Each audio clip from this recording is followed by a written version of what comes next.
The sun was just starting to peek over the mountains when Thomas McKenna saddled up his horse.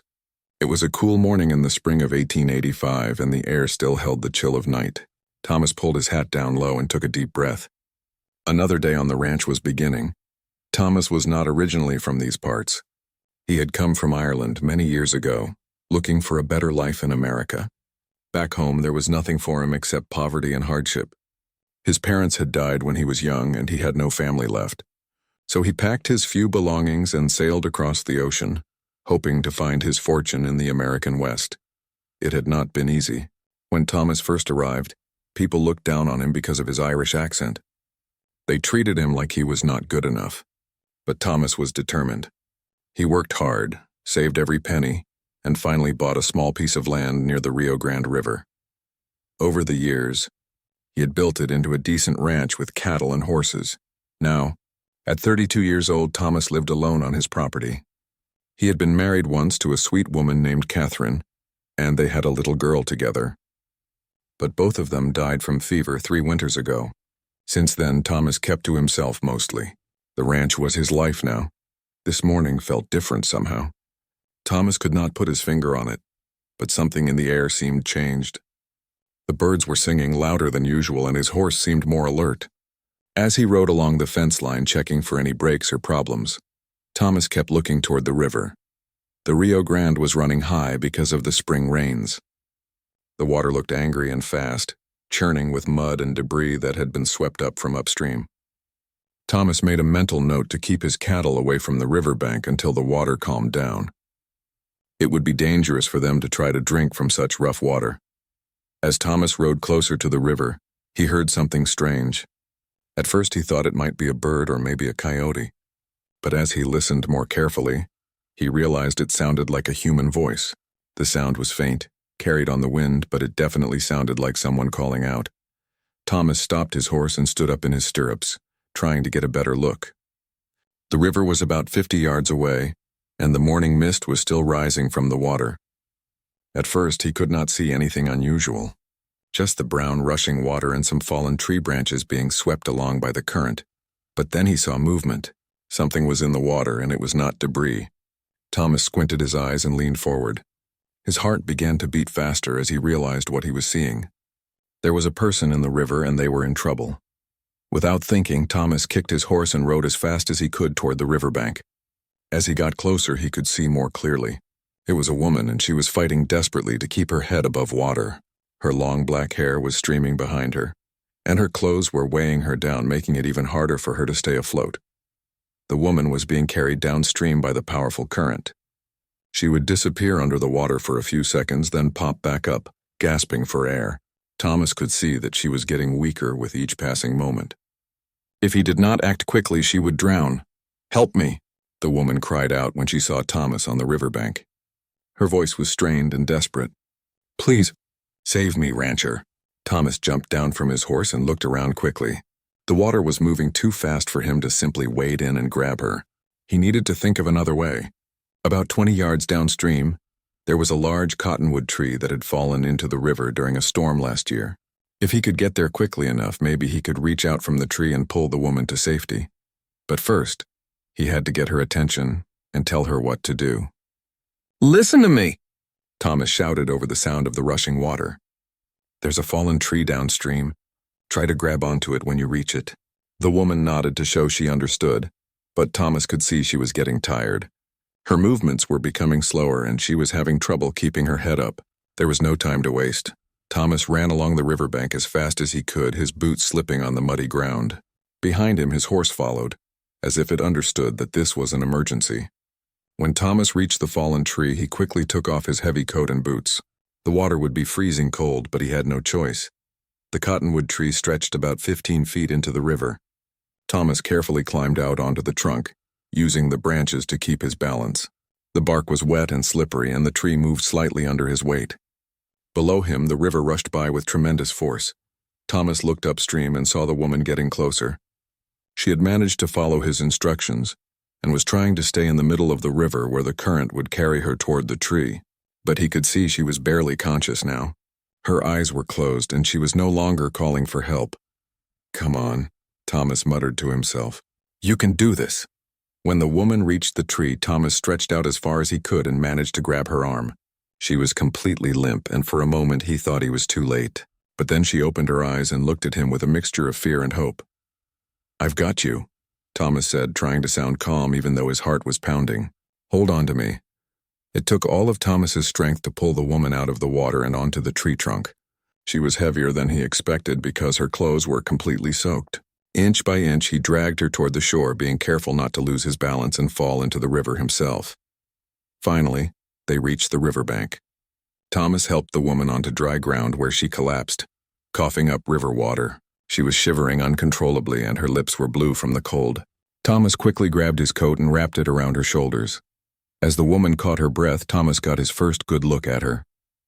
She appeared to be about 20 years old with long black hair and dark skin. Her clothes were different from what most women in the area wore. Instead of a regular dress, she was wearing what looked like traditional Native American clothing, with beadwork and leather fringe. Thomas realized she was Apache. This complicated things considerably. The relationship between white settlers and Apache people in this area was tense, to say the least. There had been conflicts and raids on both sides. Many people in the nearby town would not look kindly on Thomas helping an Apache woman. But as Thomas looked at her, still shivering and vulnerable, he knew he could not just leave her here. She was a human being who had nearly drowned and she needed help. Whatever problems this might cause him later, he would deal with them when the time came. "Thank you," the woman whispered, looking up at Thomas with grateful eyes. "You saved my life. I promise. I will repay you for this kindness." Thomas nodded and helped her to her feet. "Let's get you somewhere warm first. We can talk about everything else later." As they walked toward his horse, Thomas wondered what he had gotten himself into. But one thing was certain. This day was going to be very different from what he had planned. The ride back to Thomas's ranch house was quiet except for the sound of horse hooves on the dirt path. The Apache woman sat behind him on the horse, still wrapped in his coat. Thomas could feel her shivering against his back, and he urged his horse to move faster. She needed to get warm and dry as soon as possible. Thomas's ranch house was simple but comfortable. He had built it himself over the years, adding rooms as he could afford the materials. It was made of adobe bricks and had a red tile roof that he had bought from a Mexican trader. Inside, there was a main room with a fireplace, a kitchen, a bedroom, and a small storage room. When they reached the house, Thomas helped the woman down from the horse. Her legs were shaky and she had to lean on him for support. The river water had taken more out of her than she wanted to admit. "Come inside," Thomas said gently. "I'll get a fire started."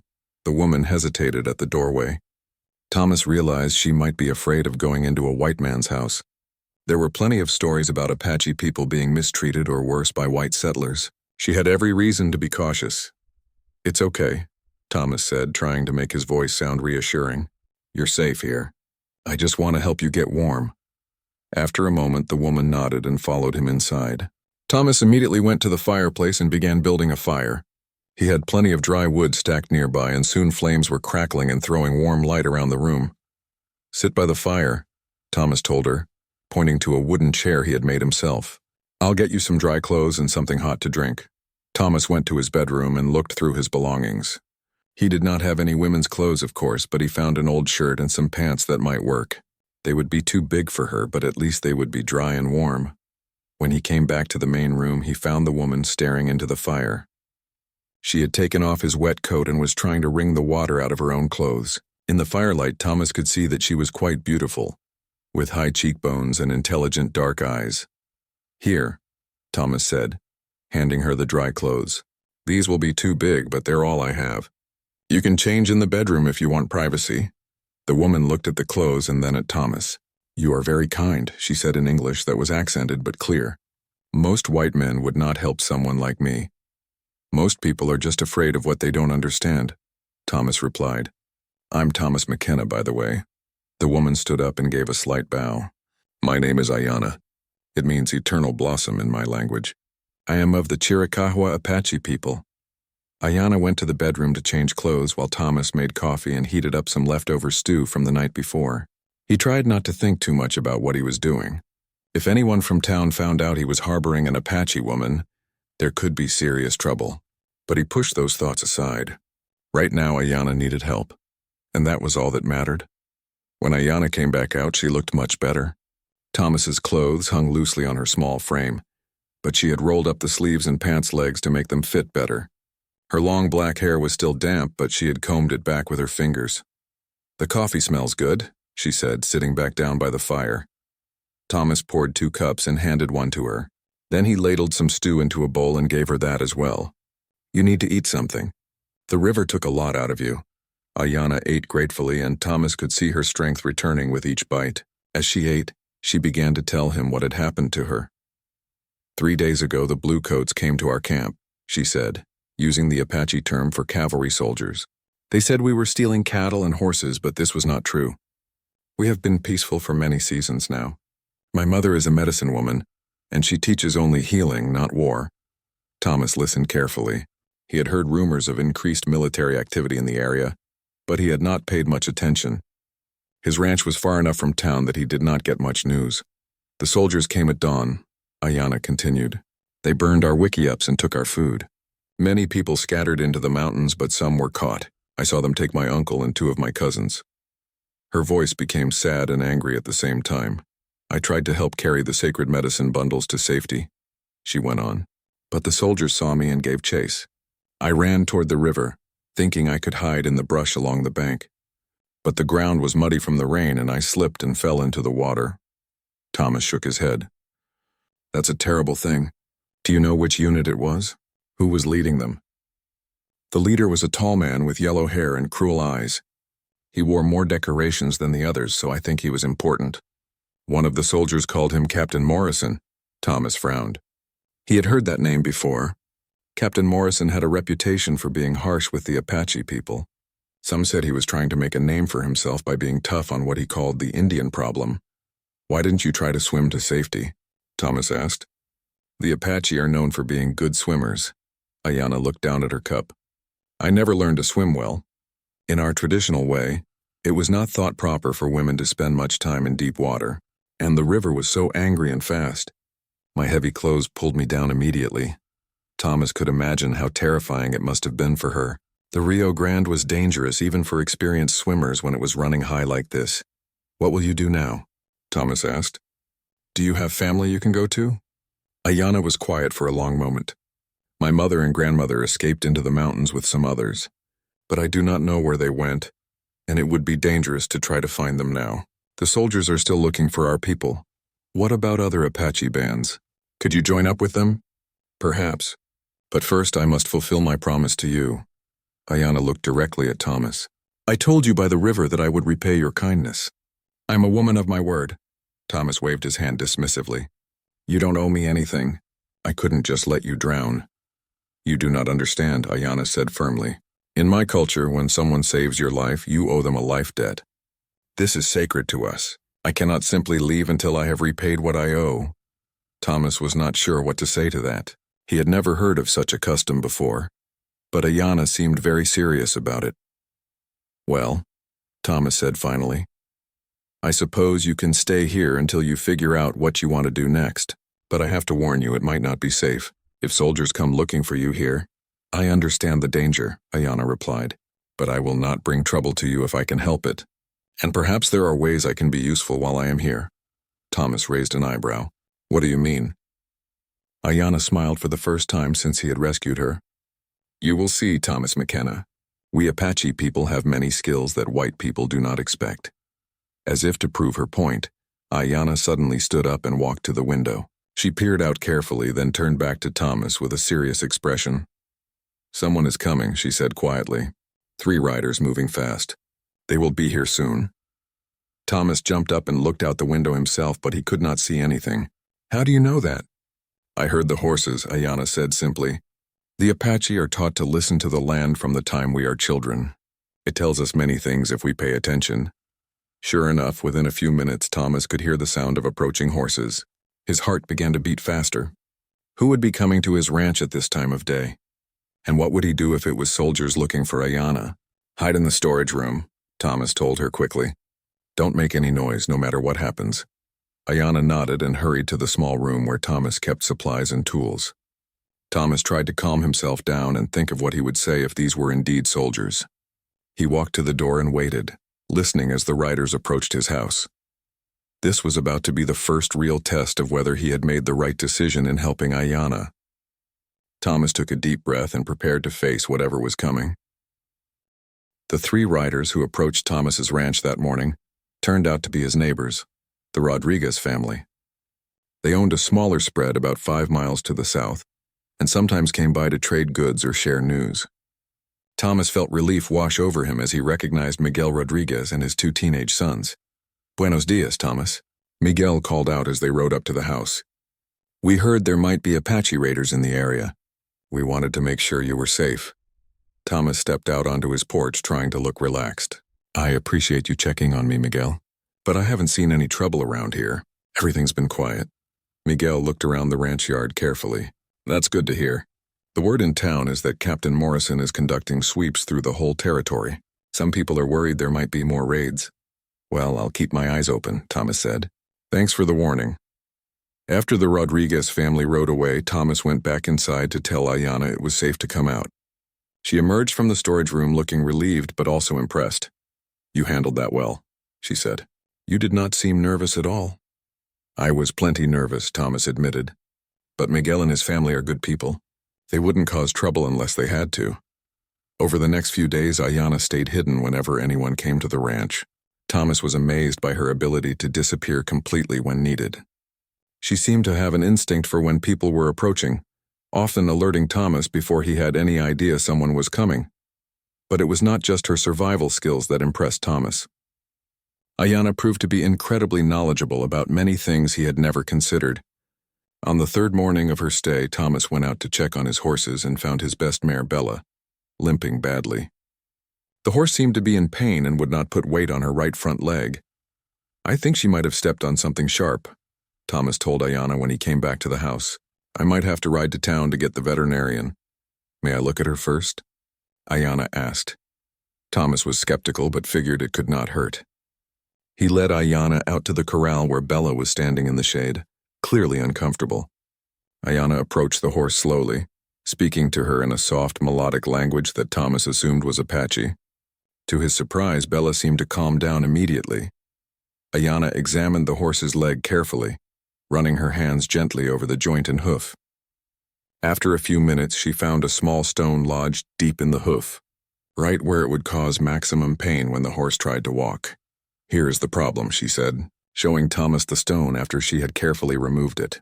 "But there is also some swelling and heat. The leg needs treatment or it will get worse." "What kind of treatment?" Thomas asked.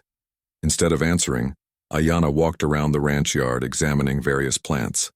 She found some herbs growing wild near the creek and gathered several different types. Thomas watched as she prepared a poultice using techniques that seemed both ancient and practical. "My mother taught me this," Ayanna explained as she worked. "Apache horses are very valuable to us. We learn to care for them from the time we are children." The poultice worked remarkably well.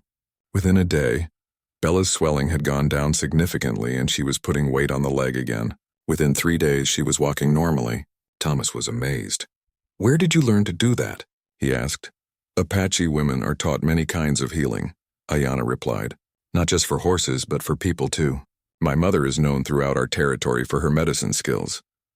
Thomas began to realize that his assumptions about Apache people had been very limited. Like most white settlers, he had mostly heard stories about Apache warriors and raids. He had never thought much about their daily life, their customs, or their knowledge. As the days passed, Ayanna continued to prove her value around the ranch. She showed Thomas edible plants he had never noticed before, growing right on his own land. When his vegetable garden began to struggle because of the late spring cold, she taught him techniques for protecting the plants that worked better than anything he had tried before. "Apache people have lived in this land for hundreds of years," she explained. "We know its moods and seasons. We know what it will give us and what we must give back to it." One evening, as they sat by the fire after dinner, Ayanna began to tell Thomas more about her life. She described growing up in a traditional Apache camp, learning from the older women, helping to care for younger children. Her childhood sounded very different from his own in Ireland, but in some ways surprisingly similar. "We moved with the seasons," she said. "In summer, we went to the high country where it was cooler. In winter, we found sheltered places in the desert. We followed the food and the water, and we took only what we needed. That sounds like a hard life, Thomas observed. Ayana shrugged. All life is hard in some ways, but we were free. We answered to no one except our own leaders and our own traditions. That freedom was worth the hardships. Thomas found himself opening up to her as well. He told her about his childhood in Ireland, about the poverty and discrimination his family had faced. He described his journey to America and his struggles to build the ranch. I came here looking for freedom too, he realized as he spoke. I wanted to build something that was mine, where no one could look down on me or tell me I was not good enough. And did you find it? Ayana asked. Thomas considered the question.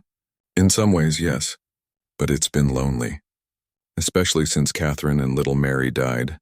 This was the first time Thomas had mentioned his wife and daughter to Ayana. He found it surprisingly easy to talk about them with her.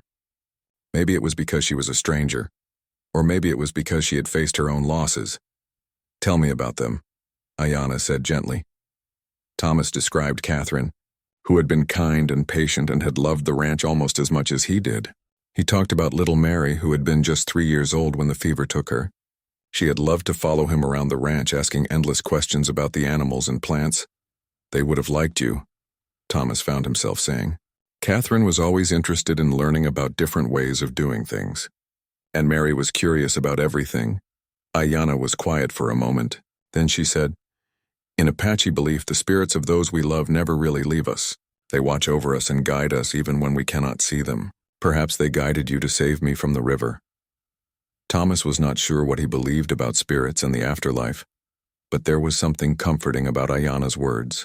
For the first time since Catherine and Mary's death, he felt like someone understood his grief. As the week progressed, Thomas began to dread the day when Ayana would leave. She had brought life back to the ranch in a way he had not expected. The house felt less empty with her there, and he found himself looking forward to their evening conversations by the fire. But he also knew that her situation was dangerous. Every day she stayed increased the risk that someone would discover her presence. If Captain Morrison's soldiers found her at the ranch, Thomas could be arrested as an accomplice. At the very least, he would lose his reputation in the community. One morning, as Thomas was preparing to ride out and check on his cattle, Ayana stopped him with a worried expression. There is something wrong with the sky today, she said, looking toward the western horizon. Thomas looked where she was pointing but saw only normal-looking clouds. What do you mean? The birds are acting strange and the air feels heavy. I think bad weather is coming.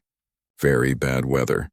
Thomas had been planning to check the cattle in the far pasture, which was near the river. If Ayana was right about a storm coming, it might be dangerous to go that far from the house. How sure are you? He asked. Very sure. Apache people learn to read the signs from childhood. There will be much rain and wind before this day is over. Thomas made the decision to trust her judgment. Instead of riding to the far pasture, he spent the morning bringing his horses into the barn and securing anything around the ranch that could be blown away by strong winds. By noon, Ayana's prediction proved accurate. Dark clouds rolled in from the west and the wind began to howl. Then came the rain. Not ordinary rain, but sheets of water driven by winds so strong they could knock a person down. The storm lasted for 6 hours. If Thomas had been caught in the open checking on distant cattle, he could have been killed. Instead, he and Ayana spent the afternoon safely in the house, listening to the wind and rain batter the walls. How did you know? Thomas asked her as they watched the storm through the window. My grandmother taught me to watch for the small signs, Ayana explained. The way the light looks, how the animals behave, the feel of the air on your skin. Nature always warns us before she shows her power, but most people forget how to listen. That evening, after the storm had passed, Thomas realized something important had changed. He no longer thought of Ayana as just someone he was helping temporarily. She had become a partner, someone who made his life better in ways he was only beginning to understand. But with that realization came a new worry.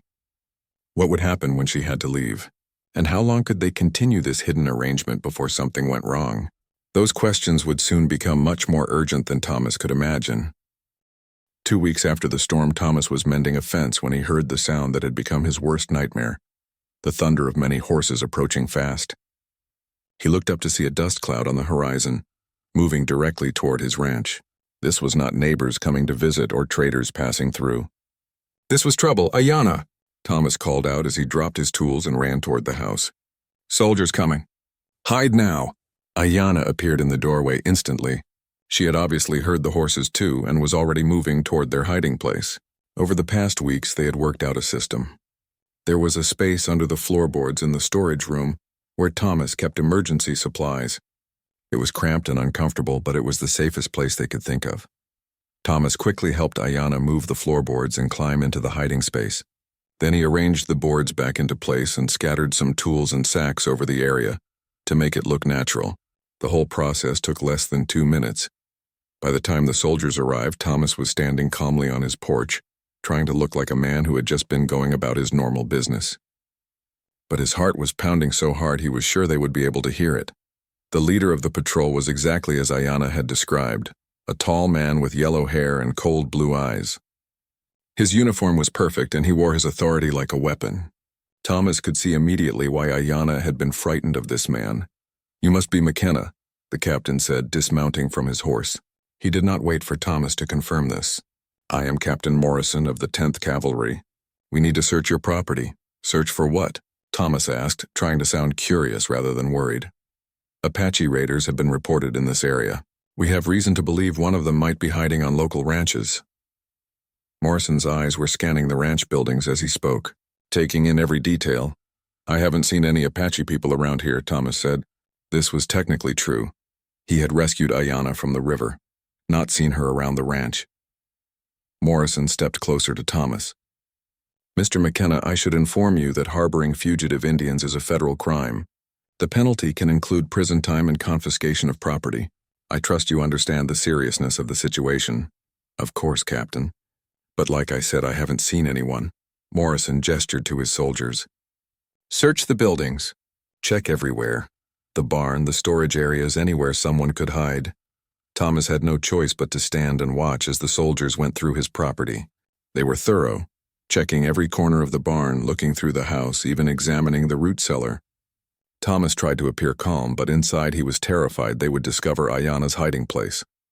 The soldier searching the storage room spent a long time in there. Thomas could hear him moving things around, and at one point there was a long silence that made Thomas's blood run cold. But eventually the soldier emerged and shook his head at Morrison. "Nothing in there, sir. Just tools and supplies." Morrison looked frustrated.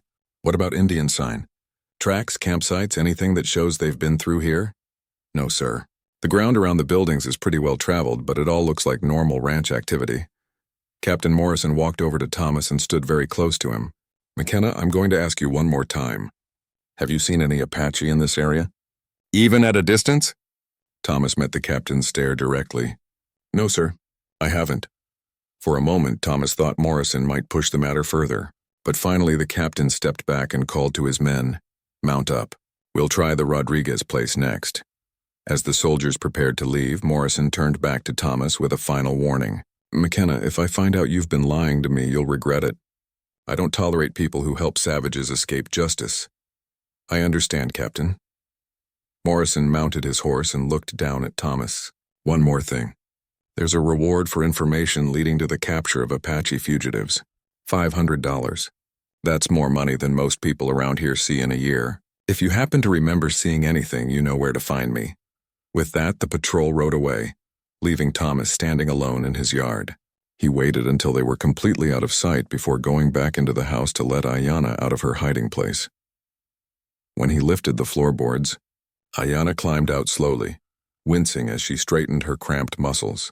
Her face was pale, and Thomas could see that she had been as frightened as he was. "Did you hear what they said?" Thomas asked. Ayanna nodded. "The captain thinks I am a raider. But this is not true. Our band has been peaceful for many seasons." Thomas helped her to a chair and poured her some water. "What did he mean about fugitive Indians? What are you supposed to have done?" Ayanna was quiet for a moment, and Thomas could see she was trying to decide how much to tell him. Finally, she spoke. "When the soldiers came to our camp, they said we had stolen cattle and horses from white ranchers. But this was a lie. We had done no such thing. We were living quietly, bothering no one." "Then why did they raid your camp?" "Captain Morrison has been trying to force all Apache people onto reservations. When we refused to go willingly, He makes up reasons to arrest us. He said we were thieves and raiders, but really he just wanted to drive us from our traditional lands. Thomas was beginning to understand. So you're not actually a criminal. You're a refugee. Yes, that is a better word. My people and I are refugees from Morrison's war against our way of life. This information made Thomas feel both better and worse. Better because it confirmed that Ayanna was not dangerous. Worse because it meant Morrison would never stop looking for her. The captain seemed like the type of man who did not give up easily. What will you do now? Thomas asked. After today, Morrison will be watching this area more carefully. It's going to be harder for you to stay hidden. Ayanna looked out the window toward the mountains in the distance. I have been thinking about this. There are other Apache bands in Mexico, people who have found safety south of the border. Perhaps I should try to reach them. The idea of Ayanna leaving filled Thomas with an unexpected sadness. Over the past weeks, he had grown accustomed to her presence. More than that, he had come to care about what happened to her. Mexico is a long way from here, Thomas said, and Morrison's patrols are everywhere between here and the border. I know. But what choice do I have? I cannot stay here forever. Every day I remain puts you in danger. Thomas knew she was right, but he was not ready to accept it. Maybe we can think of another way. Morrison can't keep up this level of searching forever. Eventually he'll have to move on to other areas. Ayanna shook her head. You do not know men like Morrison. He sees us Apache as animals to be hunted. He will not stop until he catches me or I am beyond his reach. That evening they ate dinner in unusual silence. Both of them were thinking about what had happened and what it meant for the future. Thomas found himself looking at Ayanna differently now, knowing that their time together might be coming to an end. After dinner, as they sat by the fire, Ayanna began to tell Thomas more about her life before the raid. She described her childhood, learning traditional skills from her mother and grandmother. She talked about ceremonies and celebrations, about the rich culture that Morrison was trying to destroy. We are not the savages he calls us, she said with quiet dignity. We have laws and customs and beliefs that go back hundreds of years. We take care of our elderly and teach our children. We have poetry and music and stories that help us understand the world. Thomas found himself deeply moved by her words. He realized how little he had known about Apache people before meeting Ayanna. Like most white settlers, he had formed his opinions based on rumors and newspaper stories, not on actual knowledge.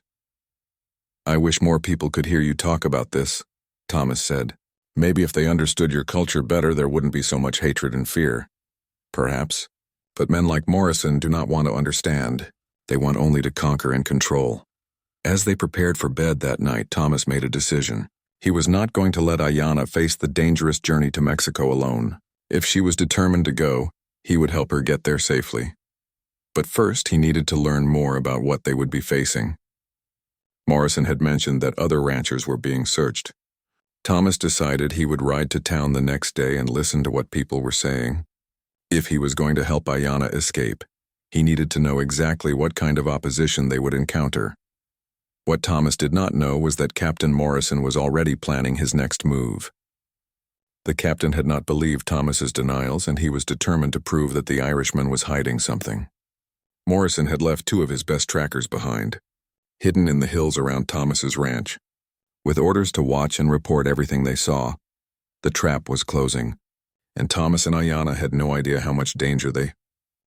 The next morning, Thomas rode to town as planned, leaving Ayanna hidden at the ranch. He needed to gather information about Morrison's activities, but he also needed supplies and wanted to maintain his normal routine, so no one would become suspicious. The town of Rio Vista was not much to look at: a main street with a general store, a saloon, a church, and about 24 houses. Most of the people who lived there were ranchers, shop owners, or worked for the railroad. Thomas knew most of them by sight, though he was not particularly close to anyone since Catherine's death. At the general store, Thomas listened carefully to the conversations around him. The main topic was Morrison's search for Apache fugitives. Some people supported the captain's efforts, saying it was about time someone took a firm hand with the Indian problem.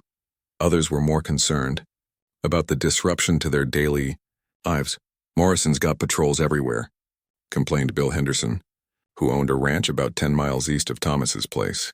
They stopped me 3 times yesterday just riding my own land. Asked me the same questions over and over. Better safe than sorry, replied the store owner. Pete Walsh. I heard there's been more raiding down near El Paso. These Apache can't be trusted. Thomas bought his supplies and left without saying much. But he had learned what he needed to know. Morrison was not limiting his search to a few ranches. He was conducting a systematic sweep of the entire area. When Thomas returned home, he found Ayanna sitting by the window looking troubled. She had been watching the hills around the ranch and something had caught her attention. There are men out there, she said quietly when Thomas came inside. Watching us. Thomas felt his heart skip a beat. Are you sure? Yes, Apache eyes are trained from childhood to see what others miss. There are at least 2 of them, maybe more. They have been there since morning. Thomas cursed under his breath. Morrison had left spies behind. This was worse than he had thought. Where exactly? Thomas asked. Ayanna pointed toward a ridge about half a mile away. One is behind those rocks near the old lightning-struck tree.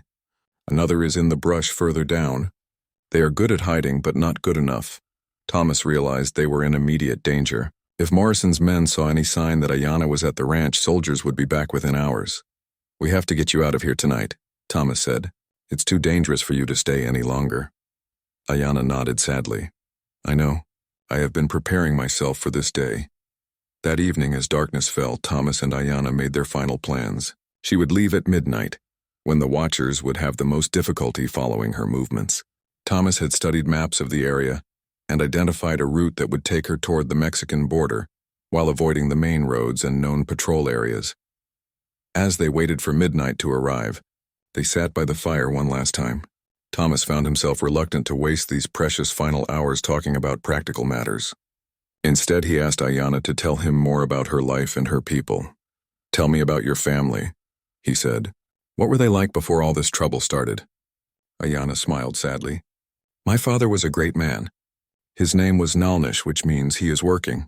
He was not a war chief, but he was respected for his wisdom and his skills as a hunter. He taught me to read the signs in nature, to understand what the animals and plants were telling us. What happened to him? He died 2 winters ago defending our camp from soldiers who came without warning.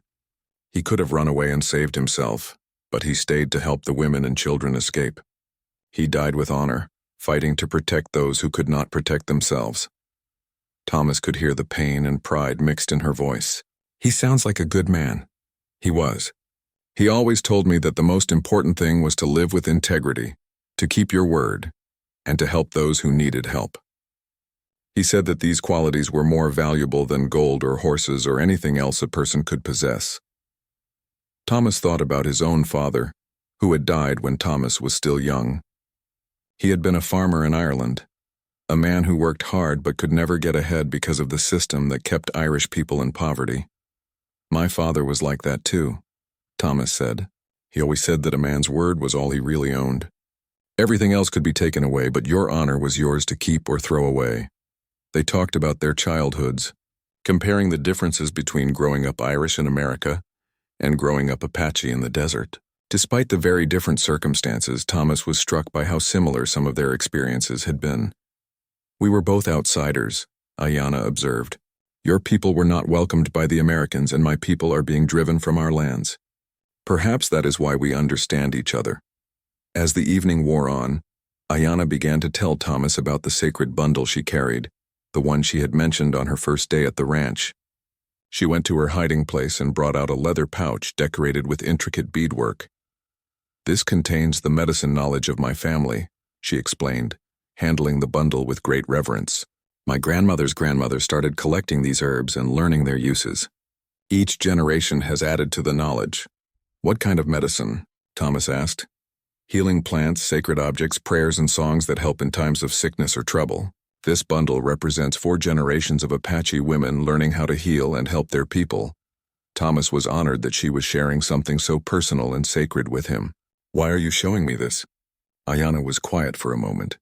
Because I want you to understand who I really am. I am not just a woman you saved from the river. I am the keeper of my family's healing tradition. If I die trying to escape, this knowledge dies with me.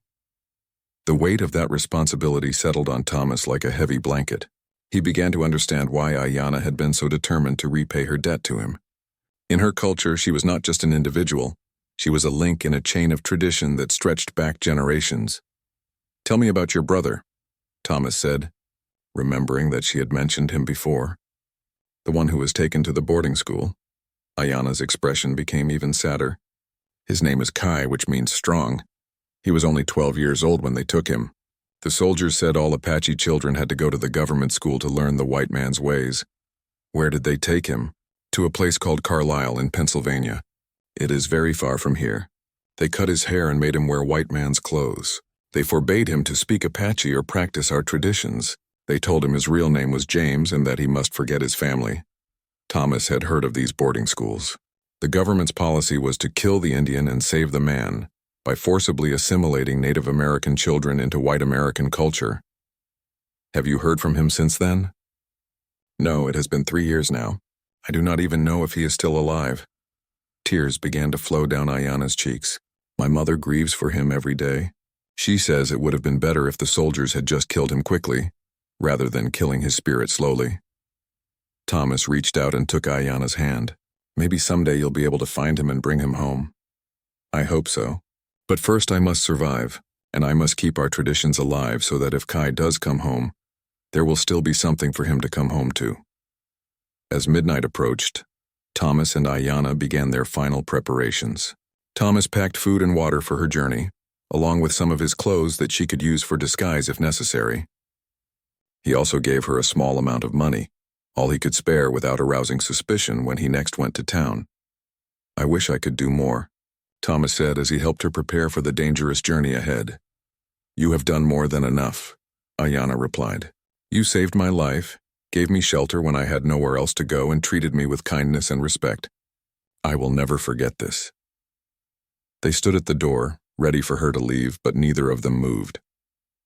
Thomas realized that over the past weeks, Ayana had become more important to him than he had wanted to admit. The thought of never seeing her again was almost unbearable. "Ayana," he said softly, "I want you to know that these weeks with you have been the happiest I've had since Catherine and Mary died. You brought life back to this place." Ayana looked up at him with tears in her eyes. "You showed me that not all white men are like Morrison. You showed me that there can be understanding between our peoples even in these dark times." For a moment, Thomas thought about asking her to stay, about telling her they could find some way to make it work. But he knew that would be selfish. Her safety was more important than his loneliness. "You should go," he said finally. "Every minute you delay makes it more dangerous." Ayana nodded and stepped toward the door. But then she turned back and did something that surprised them both. She reached up and kissed Thomas gently on the cheek. "Thank you for everything, Thomas McKenna," she whispered. "I will carry you in my heart wherever I go." Then she opened the door and disappeared into the night, leaving Thomas standing alone in the doorway, watching her vanish into the darkness. He stayed there for a long time, hoping she would change her mind and come back, but knowing she never would. What Thomas did not know was that Morrison's watchers had seen her leave, and they were already following her trail through the darkness. Thomas barely slept that night. He kept thinking about Ayana traveling alone through dangerous country, and wondering if Morrison's men were following her. Every sound outside made him jump, expecting soldiers to come crashing through his door at any moment. But morning came quietly, with only the usual sounds of birds and cattle. Thomas forced himself to go through his normal routine, feeding the animals, checking the fences, doing the work that needed to be done every day. He had to act like nothing had changed, even though everything felt different. Around noon, Thomas was surprised to see a lone rider approaching. As the figure got closer, he realized it was Ayana. She was leading her horse and walking with obvious difficulty. Thomas's heart leaped with both joy and fear. Joy at seeing her alive, fear about what had brought her back. "What happened?" Thomas asked as he helped her into the house. She was exhausted and had scratches on her face and arms from thorns and branches. "They were following me," Ayana said, collapsing into a chair. "Morrison's men. I managed to lose them in the canyon country, but just barely. And there are more patrols on all the roads leading south. The way to Mexico is blocked." Thomas felt a mixture of relief and worry. He was glad she was safe, but her return meant they were both in more danger than before. "Did they see you come back here?" Thomas asked. "I do not think so. I was very careful. and I waited until daylight to make sure no one was watching. But Thomas, I cannot keep running like this. Sooner or later, they will catch me. Over the next few days, they developed a new routine. During the day, Ayanna stayed completely hidden, usually in the space under the floorboards. At night, when it was safer, she would come out and they would spend time together. These evening hours became precious to both of them. It was during one of these nighttime conversations that Thomas first realized his feelings for Ayanna had grown beyond friendship and respect. They were sitting by the fire, and she was mending a tear in one of his shirts. The domestic scene felt so natural and right that Thomas was struck by how much he wanted it to continue forever. Ayanna, he said quietly, can I ask you something personal? She looked up from her sewing. Of course. Back at your Apache camp before all this trouble started, was there a man you were planning to marry? Ayanna was quiet for a moment, and Thomas worried he had asked something too personal. But then she smiled softly. There was a young man named Dakota who had asked my father for permission to court me. He was a good hunter and a brave warrior. My father liked him very much. Thomas felt a stab of jealousy that surprised him. What happened to him? He was killed in the raid trying to protect the children. He died honorably as he lived. Ayanna's voice became sad. In our tradition, I would have mourned for him for a full year. But there has been no time for proper mourning with all this running and hiding. I'm sorry, Thomas said. He sounded like a good man. He was. But Thomas, can I ask you something now? Sure. Do you still love your wife, Catherine? I mean, do you still think of yourself as married to her? Thomas considered the question carefully. I'll always love Catherine and Mary. They were a huge part of my life, and losing them nearly destroyed me. But I know they're gone. I know I have to keep living. And what kind of life do you want to live? Thomas looked at Ayanna, sitting across from him in the firelight, and he knew the answer. But saying it out loud seemed impossible. The barriers between them were enormous. Racial prejudice, legal dangers, cultural differences. What kind of future could they possibly have together? I want to live a life that means something, Thomas said finally. I want to be with someone who understands me and who I can understand in return. Ayanna set down her sewing and looked directly at him. Thomas, are you saying what I think you are saying? Thomas took a deep breath. This was the moment of truth. I'm saying that over these past weeks I've come to care about you more than I should, more than is practical or safe or sensible.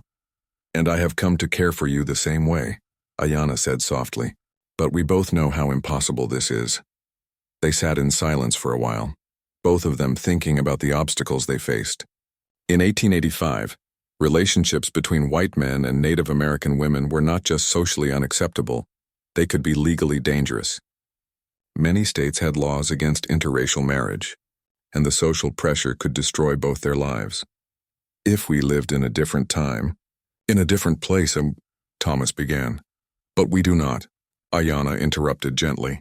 We live in this time, in this place, with all its hatred and fear. What if we went somewhere else? California maybe, or Oregon? Somewhere people don't know us? Ayanna shook her head. Thomas, you cannot just leave your ranch, your life, everything you have built. And I cannot ask you to do such a thing. You're not asking. I'm offering. Why would you do such a thing for me? Thomas moved closer to her and took her hands in his. Because I love you, Ayanna. I know it's crazy and impossible and dangerous, but I love you. Tears came to her eyes. And I love you, Thomas McKenna. But love alone cannot overcome all the hatred in this world. Maybe not, but we can try. That night, for the first time since she had returned, Ayanna did not sleep in the storage room. She stayed with Thomas, and they held each other close, knowing that their time together might be very short. The next few days were both wonderful and terrible for Thomas and Ayanna. Wonderful because they had finally acknowledged their love for each other. Terrible because they were constantly aware of the danger surrounding them. Every morning, Thomas would scan the horizon for signs of approaching riders. Every evening, Ayanna would listen carefully for sounds that might indicate they were being watched. They both knew that Morrison had not given up his search, and that he was probably planning something. Their fears were confirmed when Miguel Rodriguez came by with disturbing news. Thomas, my friend, Miguel said, I wanted to warn you about something. There are men in town asking questions about you. What kind of questions? They want to know about your habits, who visits your ranch, whether you've been acting strangely lately. They are offering money for information. Thomas felt his blood run cold. Who are these men? I think they work for Captain Morrison, but they are not wearing uniforms. They look like bounty hunters or detectives. After Miguel left, Thomas and Ayanna had a serious discussion about their options. Morrison was closing in and their time was running out. We have to leave, Thomas said. Both of us together tonight. Thomas, are you sure about this? If you help me escape, you can never come back. You will be a fugitive like me. I've been thinking about this a lot. What do I really have here without you? A ranch that I work alone, a house that's empty except for memories. If I can't have a life with you here, then I'd rather have a life with you somewhere else. Ayanna was quiet for a long time. Finally, she said, if we do this, we must be very careful. We cannot just run blindly. We need a plan. They spent the rest of the day making preparations. Thomas would take only what they could carry on horseback, some clothes, food, water, and the small amount of money he had saved. Everything else would have to be left behind. Where will we go? Ayanna asked. Mexico first to get you safely across the border.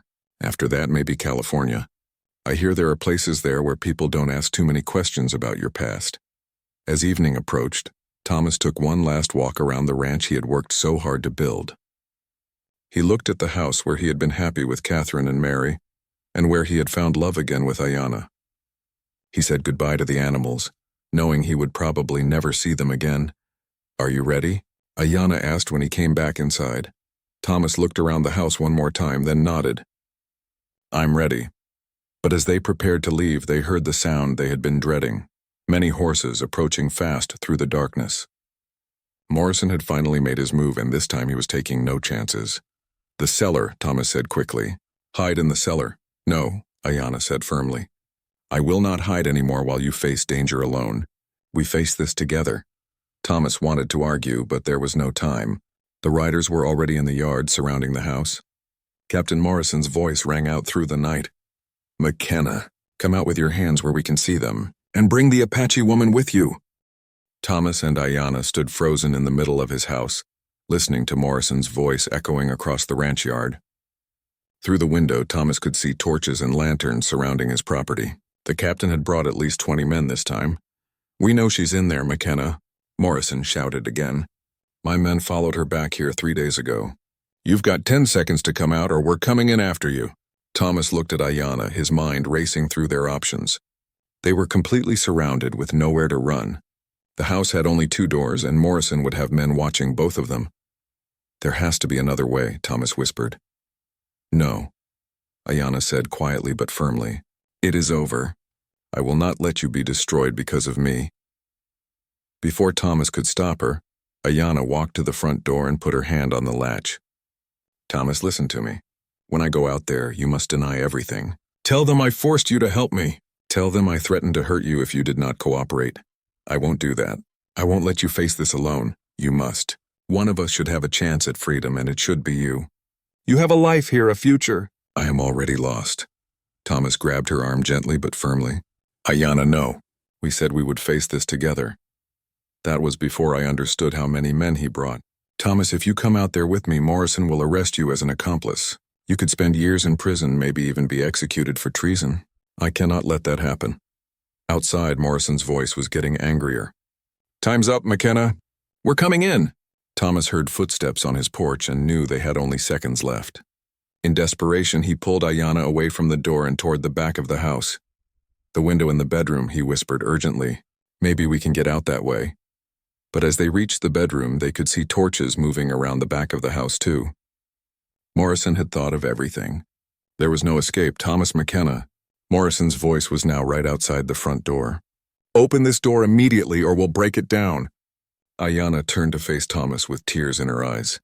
I need to tell you something before this ends. These weeks with you have been the happiest of my life. You showed me that love can exist even in the darkest times. Don't talk like this is over, Thomas said desperately. We'll find a way. Listen to me. Ayanna reached into her shirt and pulled out the sacred medicine bundle. Take this. If something happens to me, promise me you will find my brother Kai and give this to him. Tell him his sister never stopped fighting for our people's freedom. Before Thomas could respond, there was a tremendous crash as Morrison's men broke down the front door. Soldiers poured into the house, their rifles ready, shouting commands. Nobody move. Hands where we can see them. Captain Morrison entered behind his soldiers. his cold blue eyes taking in the scene. When he saw Ayanna standing next to Thomas, a satisfied smile crossed his face. Well, well, the famous Apache fugitive and her white accomplice. You've led us quite a chase, I'll give you that. Captain Morrison, Thomas said, stepping slightly in front of Ayanna. This woman is under my protection. Morrison laughed harshly. Your protection? McKenna. You're under arrest for harboring a fugitive, aiding and abetting a federal criminal, and treason against the United States government. You're in no position to protect anyone. Two soldiers moved forward to put Thomas in handcuffs, but Ayanna suddenly stepped between them. Wait, she said with dignity and strength that impressed even Morrison's hardened soldiers. This man is innocent. He helped me only because I threatened him. Ayanna, don't, Thomas said, but she continued, looking directly at Morrison. Thomas McKenna saved me from drowning in the river, as any decent person would do. After that, I forced him to give me shelter by threatening to harm his animals and destroy his property if he refused. Morrison studied her face carefully. You expect me to believe that one Apache woman threatened a grown man into submission? I told him that my warriors would come for revenge if he did not help me. He was frightened and had no choice but to agree. Thomas could not stand to hear Ayanna lie to protect him. That's not true, Captain. I helped her because it was the right thing to do. No one forced me to do anything. Morrison looked back and forth between them, clearly trying to decide who was telling the truth. Finally, he made his decision. I don't care which one of your stories is true. You're both coming with me. McKenna, you can explain your innocence to a federal judge. As the soldiers prepared to put them in chains, there was a commotion outside. Someone was shouting, and Thomas could hear more horses arriving. Captain Morrison, a soldier called from the doorway. You need to see this, sir. Morrison looked annoyed at the interruption. What is it, Sergeant? There are people outside, sir, locals. They say they want to talk to you. Morrison cursed under his breath and walked to the door. Thomas and Ayanna, still guarded by soldiers, could hear voices in the yard, but they could not make out what was being said. After a few minutes, Morrison came back inside, looking frustrated and angry. It seems you have some friends, McKenna. There are about 15 people out there, including that Mexican rancher Rodriguez and some of the townspeople. They're claiming you're innocent and demanding I release you. Thomas was stunned. He had not expected anyone to come to his defense, especially not at such personal risk to themselves. What do they want? Thomas asked. Rodriguez says you've been helpful to the Mexican families in the area, sharing water rights and helping with medical emergencies. Some woman named Mrs. Patterson says you helped deliver her baby last winter, when the doctor couldn't get through the snow. They all seem to think you're some kind of local hero. Morrison walked closer to Thomas, his expression dangerous. But what really interests me is what they're saying about your Apache friend here. Apparently, she's been treating sick children in the area with some kind of native medicine. Rodriguez says she saved his youngest son from pneumonia just last month. Thomas realized that Ayanna must have been slipping out at night to help people, risking her own safety to use her healing knowledge for others. He had not known about this, but it was exactly the kind of thing she would do. That doesn't change anything, Morrison continued. She's still a fugitive, and you still helped her escape justice. But Thomas could hear uncertainty in the captain's voice. Morrison was a military man who understood the importance of public opinion. Having the local community defend Thomas and Ayanna would complicate things considerably. Captain, Ayanna said quietly, may I speak with you privately? Morrison looked surprised by the request. What could you possibly have to say to me? I have information that might be valuable to you, but I will only share it if you release Thomas McKenna. What kind of information? About Apache bands that are still raiding in other territories. About hidden camps and supply routes that your army has been unable to find. Morrison's eyes lit up with interest. Information like that could make his career, possibly earn him a promotion to major or even colonel. And you would betray your own people? Morrison asked suspiciously. Not my people, but there are Apache bands that have turned to raiding and killing. Bands that have refused to seek peace. They give all Apache people a bad name. If stopping them would help the peaceful bands find safety, then yes, I would share what I know. Thomas realized what Ayanna was doing. She was trying to trade herself for his freedom, offering Morrison something he wanted more than revenge. Don't listen to her, Thomas said urgently. Captain, whatever information she has, you can get it without making deals. Shut up, McKenna, Morrison snapped. Then he turned back to Ayanna. What guarantee do I have that your information is accurate? You have my word. And if the information proves false, you can always arrest me again later. Morrison was clearly tempted. The crowd outside was getting louder, and Thomas could hear them demanding to know what was happening. Political pressure was something Morrison could not ignore entirely. Here's my offer, Morrison said finally. I'll release McKenna, but you're coming with me. And if your information doesn't lead to the capture of at least one raiding band, I'll charge you with additional crimes. Agreed, Ayanna said without hesitation. No, Thomas shouted, breaking free from the soldiers holding him. Ayanna, you can't do this. But Ayanna looked at him with calm resolve. Thomas, this is my choice. You saved my life once. Now let me save yours. Morrison ordered his men to remove Thomas's handcuffs while they put heavier chains on Ayanna. As they prepared to take her away, she managed to slip the medicine bundle into Thomas's hand. Remember what I told you, she whispered. Find Kai. Tell him I kept fighting. Thomas watched helplessly as the soldiers led Ayanna out of his house and into the night. The crowd outside was still arguing with Morrison, but Thomas knew it was too late. Ayanna had made her choice, and there was nothing he could do to change it. As Morrison's patrol disappeared into the darkness with their prisoner, Thomas stood in his empty house, clutching Ayanna's sacred bundle and wondering how he could possibly live with himself after letting the woman he loved sacrifice herself for his freedom.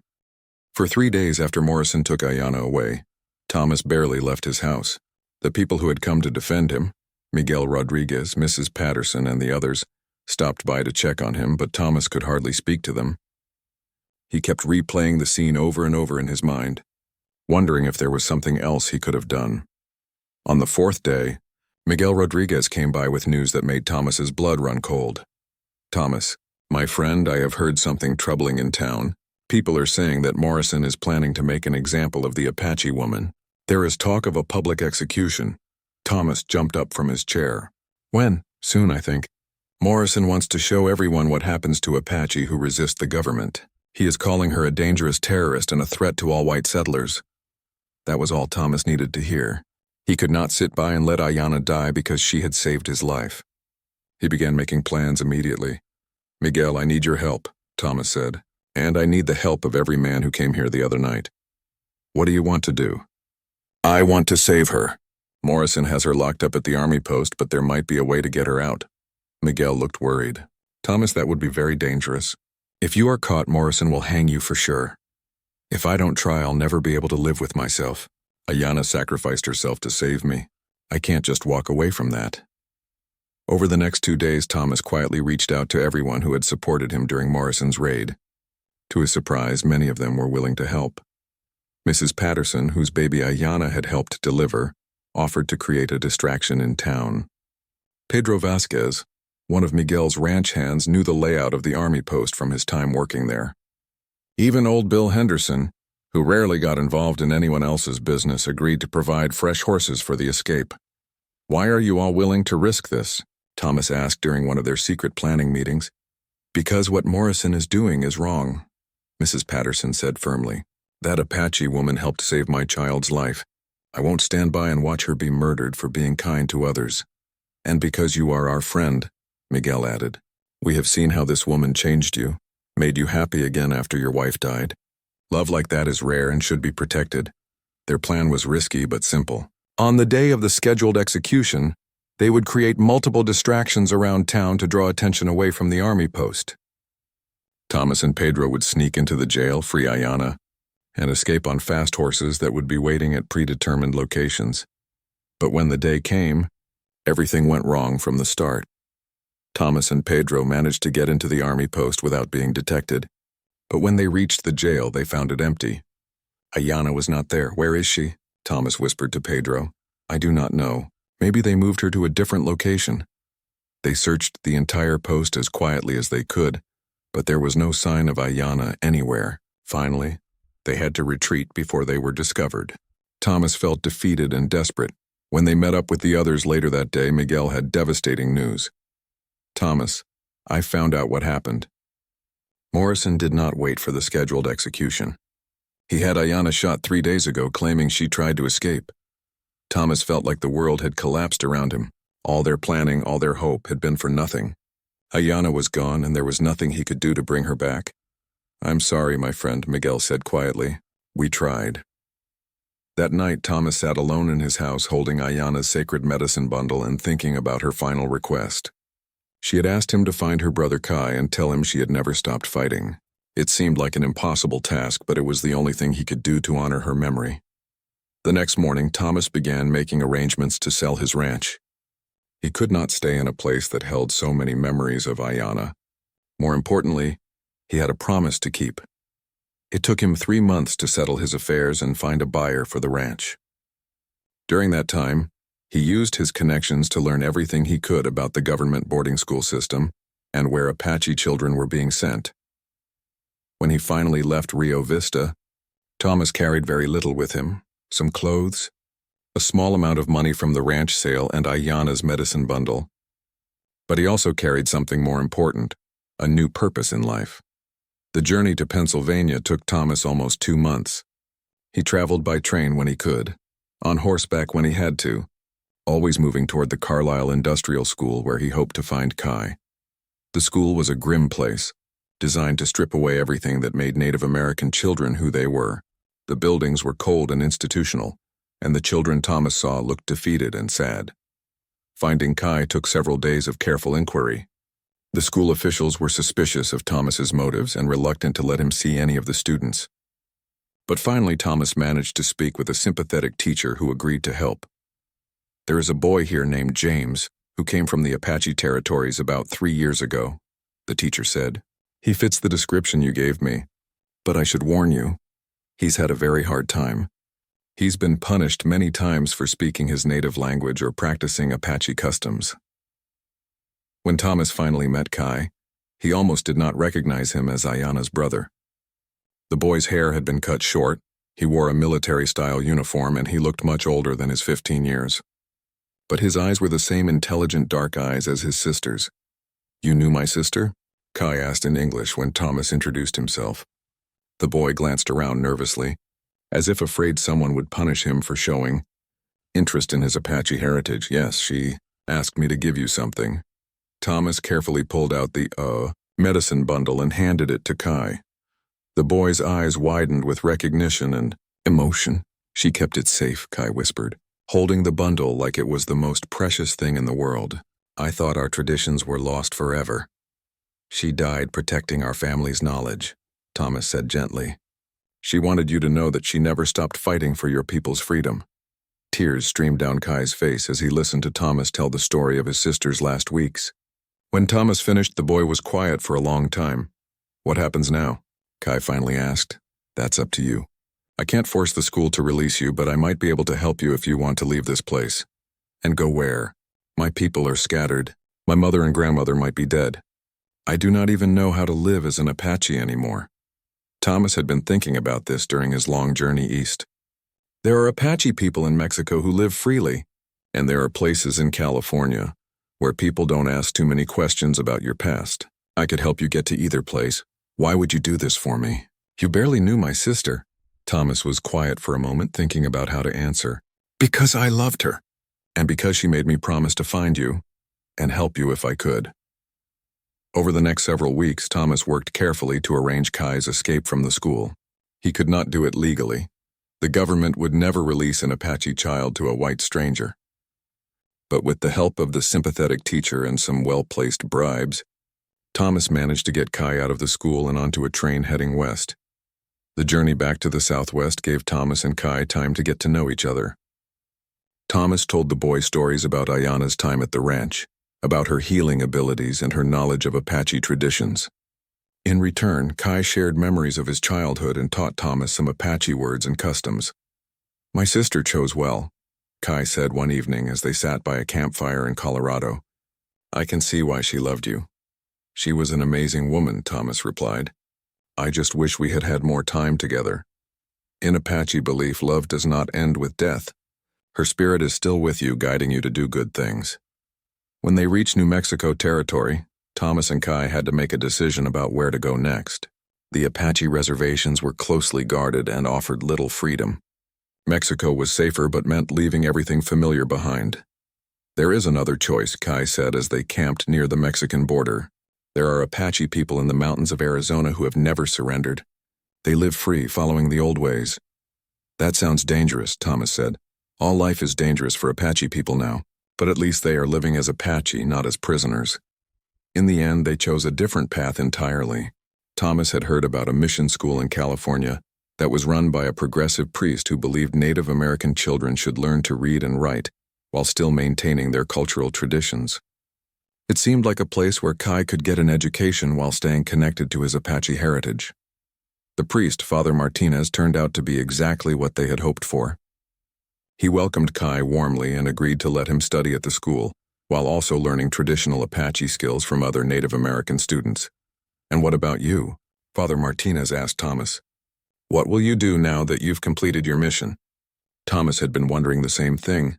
He had fulfilled his promise to Ayana, but he felt lost without a clear purpose. "We could use a teacher here," Father Martinez continued. "Someone who understands the challenges these children face. You seem to have a natural ability to connect with Native American students." The idea appealed to Thomas more than he expected.